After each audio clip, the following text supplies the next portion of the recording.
Assalamu alaikum dear students. How are you all? I hope you all are fine. My name is Sahira Aleem and I am your English teacher. Today's task: reading of unit number 7 Dr. Nadeem, dictation words, page number 5 of school workbook, revision of simple present tense. Dr. Nadeem, you know this story? Very good. In this story, a big tamarind tree fell sick, so the villagers called Dr. Nadeem and he checked the tree. Dr. Nadeem found a big fat worm who was eating the heart of the tree. He pulls the worm out and said the tree will get better.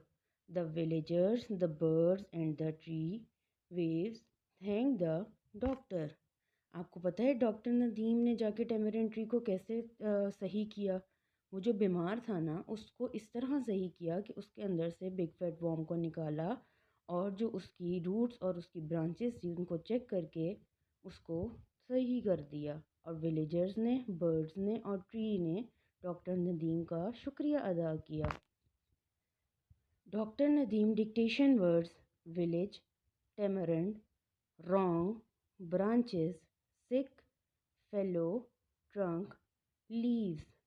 Paragraph is: Dr. Nadeem looks at the roots of the tree. He looks at the branches of the tree. Simple present tense. Rule number 1: when the subject is singular, we add s in the end of the word. Singular subject आपको इसमें अली दिख रहा है और Ali is singular. Bracket में आपको verb में run दिख रहा है।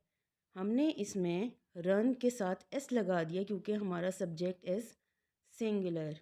Rule number 2: when the subject is plural, जब ज़्यादा लोगों के बारे में या ज़्यादा चीज़ों के बारे में बात हो रही होगी, we add S in the end of the verb, तो हम उसके अंदर एंड में एस को नहीं लगाएंगे और ब्रैकेट के अंदर जैसा वर्ड होगा वो सेम टू सेम हम उसको फिलिंग द ब्लैंक में राइट कर देंगे।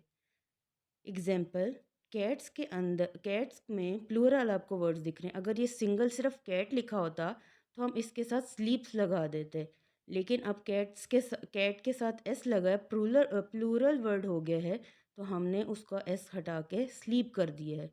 Cats sleep quietly. इसके बाद रूल में ही हम आई का word, I is a pronoun, और जब भी आई यूज़ होगा तब भी हम उसके साथ एस नहीं लगाएंगे। तो I love my mother. Thank you so much for understanding this video. अल्लाह हाफिज़।